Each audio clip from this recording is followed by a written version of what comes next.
and they could potentially do that against Salford if they put that kind of performance in. So I've gone for a close one, but I've gone for a golden point, 1 point win, which is also backing Leeds to score a drop goal, which is lunacy.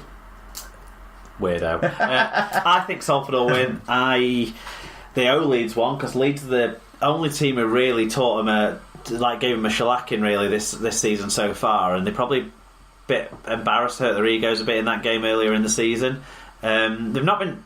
The record hasn't been great at home, but they still play some nice rugby, score some nice tries, and I just think that they'll throw a bit too much in attack for a Leeds side that can't play 80 minutes still, it feels like. So Salford by 10 for me. Then the final game is Sunday 3pm, Hull Kingston Rovers hosting the league leading St Helens. Saints by 20.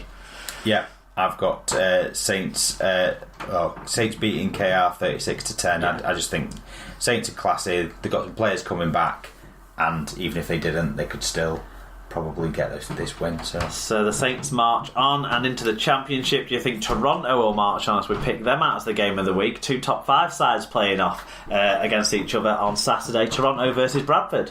Yeah. I think Toronto will beat Bradford. They got backing up at home, definitely.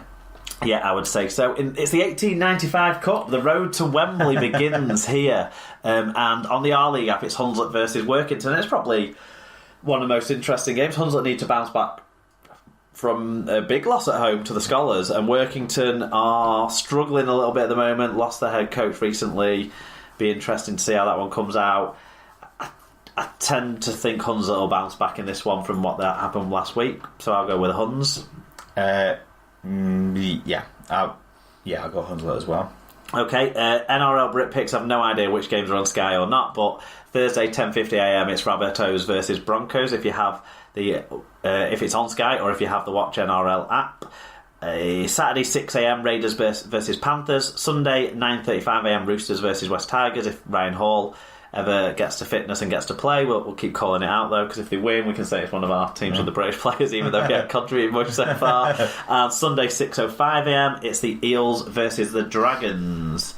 Okay, so make sure everyone you get your fan views in on the Google form after those games next week, so we've got plenty of your views to talk about on next week's episode.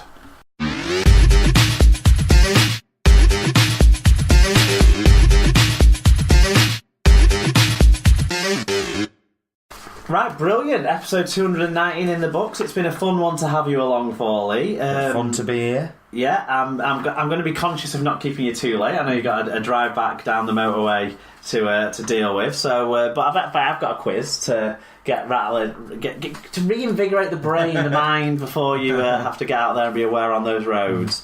And seeing as it was your birthday at the weekend, I'm going to go with birthdays. Right. The traditional, taking it back to the roots of the SLP quiz. And we've gone with birthdays. And I've got three players, 3 clues, 3 sets of clues for 3 players whose birthdays have been on or around this week. Right, okay. And we start with the... who is this player? It's the St Helens in England prop forward who shares his birthday with you. He turned 24 on Saturday, the 27th of April. Do you want to take a guess at who that player might be? 24.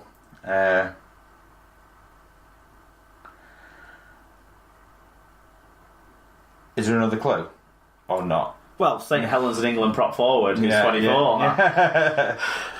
Yeah. He got to celebrate his birthday without playing because he's injured at the moment. I can only think of Luke Thompson, but... There you go. Is it Luke Thompson? Yeah. Alright, I thought he played. No, he didn't. No.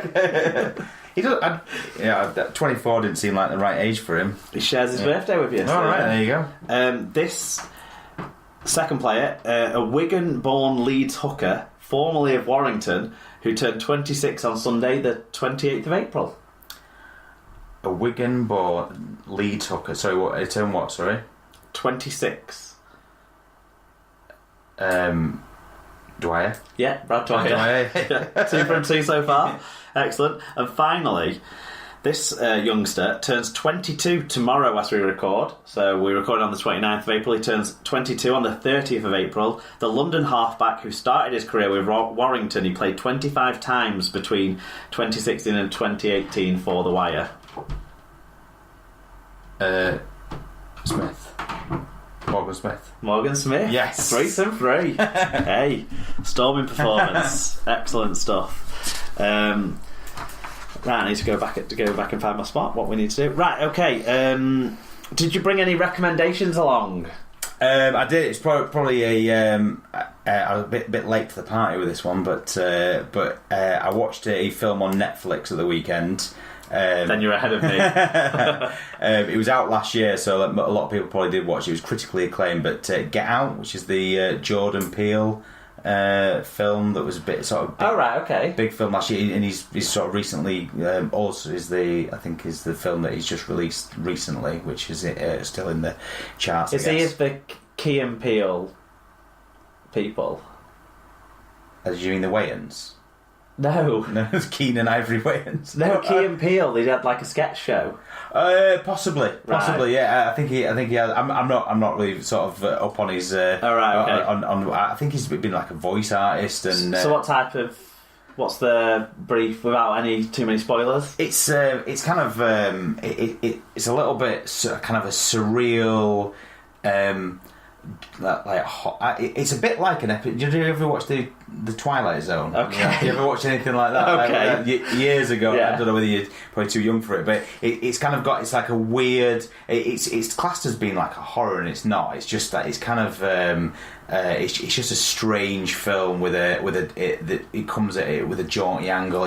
There's some real humour in there as well as it being really creepy and it sort of catches you off guard a little bit. But I watched it at the weekend and I was really impressed with it. I thought it was really good. So that's and it's on Netflix now. So grab it if you've got Netflix.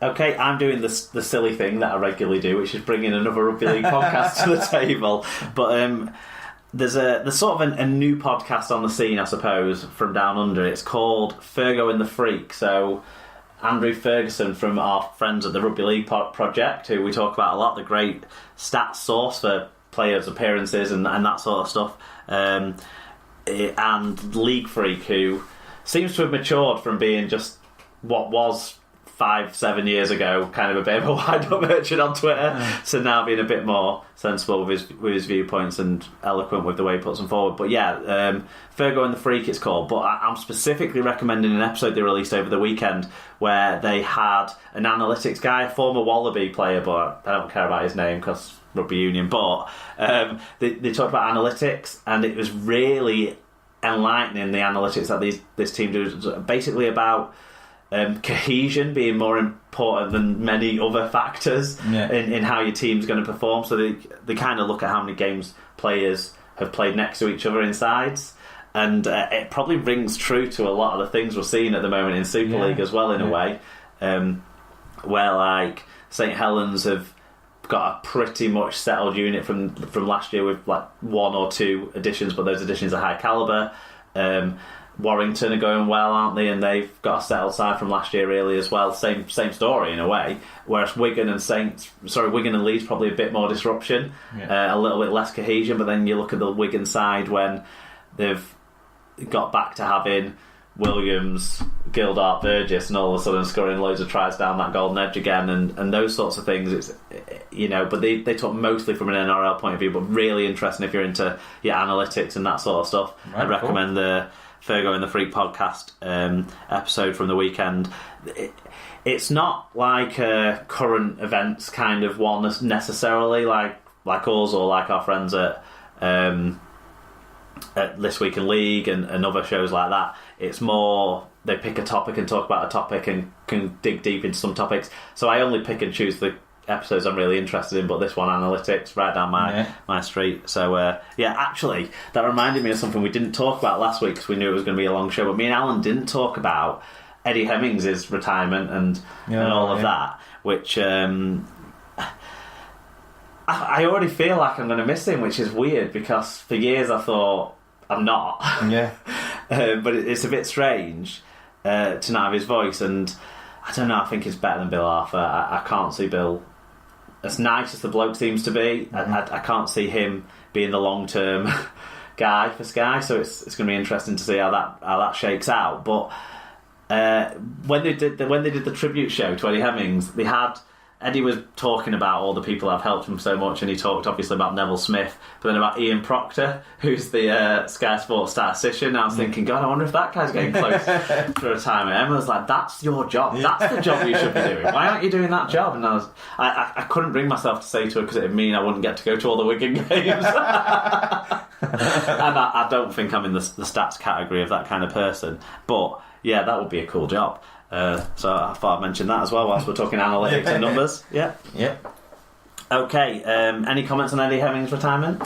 No, I mean he's kind of I don't have the kind of the years and years of sort of having his voice, but he is a I suppose he's a bit like.